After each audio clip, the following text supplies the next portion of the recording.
Hey, what's up, everybody? This is Dean's Daily Doses. We're going to try a little HQ trivia today. Let's see if we can get a win. I got knocked out quick yesterday. It wasn't pretty.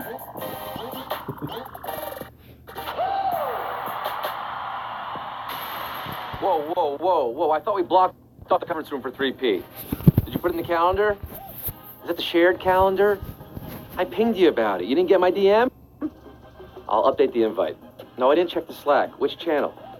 Yeah, I'm on G-Chat. Did you add me on LinkedIn? All right, well, let's circle back on the debrief because it's time for the all hands right now on HQ, the live mobile game show where you answer questions to win cash. I'm your host, Scott Rogowski, back in the HQ groove on this glorious Tuesday afternoon. You didn't really think I would leave you guys. No HQties are left behind here. I am live from the greatest city on earth, the city that never sleeps, Oak Hill, West Virginia, delivering TPS reports to all 780,000 plus of you, including Noah the Bunny, Sergio, Mark Reiner, and Jacob Laval. You know how to play this, right? I ask 12 questions. You have 10 seconds to answer each one. Get them all right and you win money. Today's prize is 5,000 Dayenus, 5,000 deviled eggs, $5,000. You can buy 1,100 boxes of matzah with that kind of money. In case you're running out, I do all my Passover shopping at 7 Unleavened, by the way.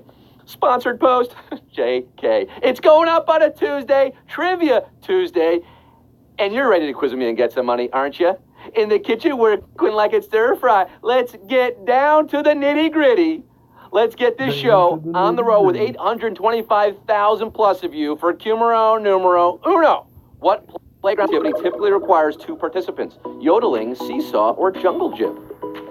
Welcome to the jungle gym. We got fun and games.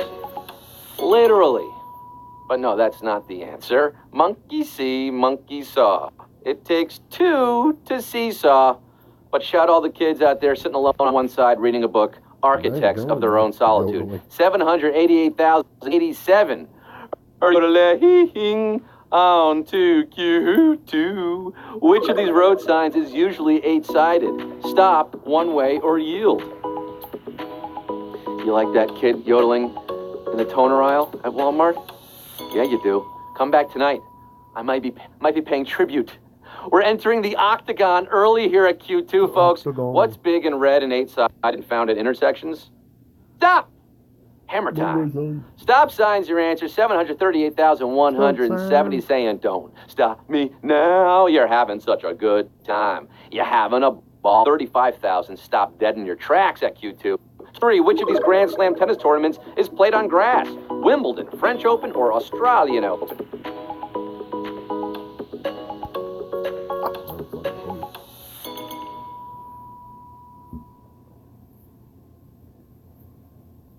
Maybe I'll get lucky.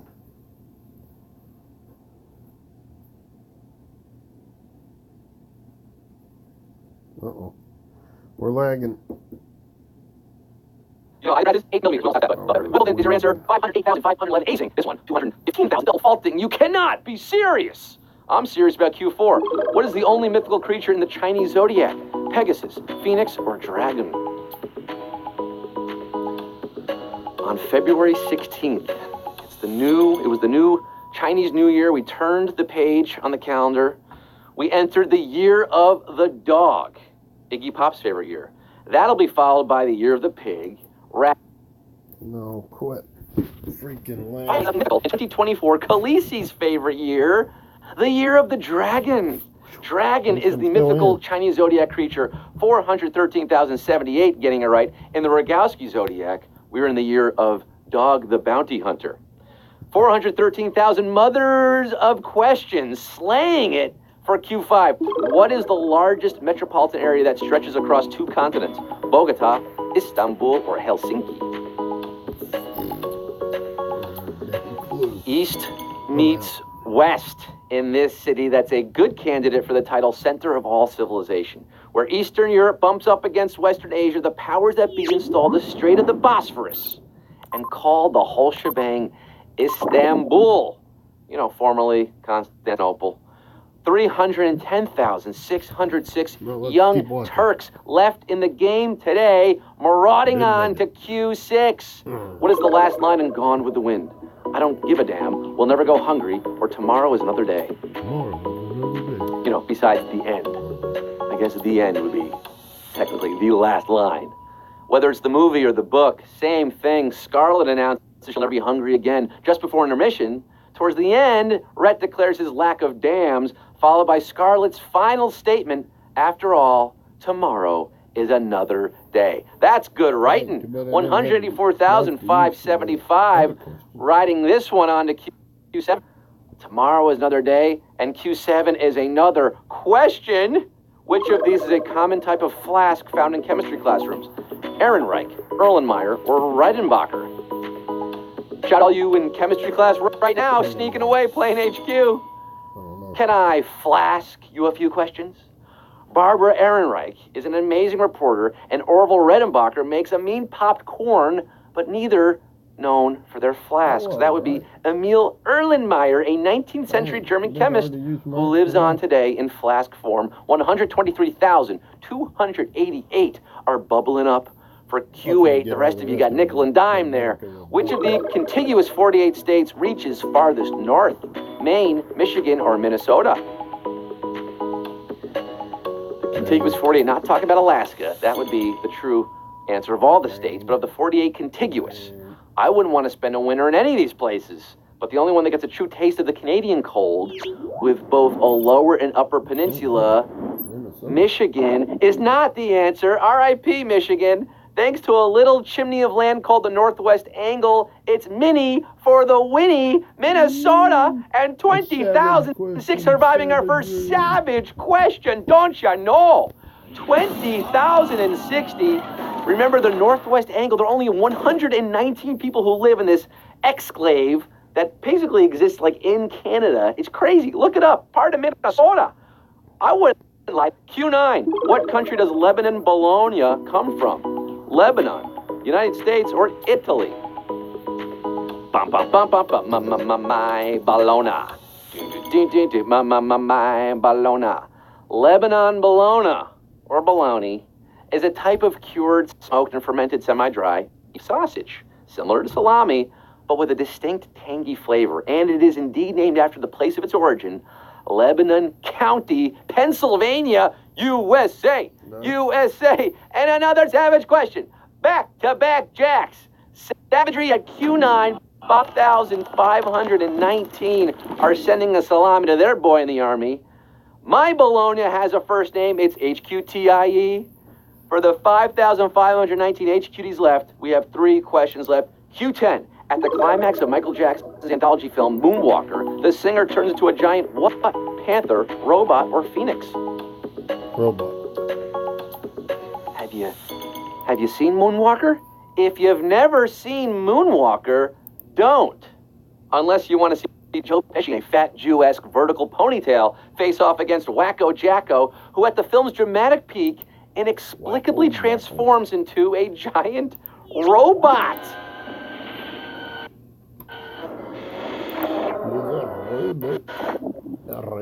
Yeah, don't all go YouTubing it at once. You'll crash the site. 2,659 are moonwalking on to Q11. Remember the Moonwalker video game? I remember that. The white suit. It was all tied in together. Q11. Which of these words means the same thing as zeugma, solipsis, reticle, or trivet? Asking for synonyms at Q11. A reticle, or reticule, is a visual element on an eyepiece, like crosshairs on a microscope or telescope. A trivet is a coaster that keeps heat off your table. But when a word modifies multiple parts of a sentence, like, you lost HQ at Q11 and your mind, that's a zeugma or solipsis. Solipsis is your answer, 1,287, not slipping up at Q11. We lost 738 on reticle and 738 on trivet. But 1,287 are left for the final question today, folks. Q12, this is it. It all boils down to this. Zeugma solipsis, $5,000. Any way you say it, it's a lot of money. For the 1,287, she composed a different song with what identical title? Woman, Imagine, or Ram? Imagine. Lennon-McCartney. Any Rolling Stones fans out there? JK, of course, we're talking Beatles. I'm talking about Peter and Gordon, actually. Do you know Peter and Gordon? You ever hear of them? They had a #1 hit in 1964 with A World Without Love. In 66, they released the song McCartney under a pseudonym, Bernard Webb, because Paul wanted to do an experiment to see if he released a song without his name attached, without the Beatles' fame attached, would that song still chart? Well, it did, not as well as the other ones. It had the same title as a track from John Lennon's 1980 album Fantasy. The name of the song on both of those albums, by both McCartney and Lennon, Woman. Woman is your answer, and 713 are winners today, baby!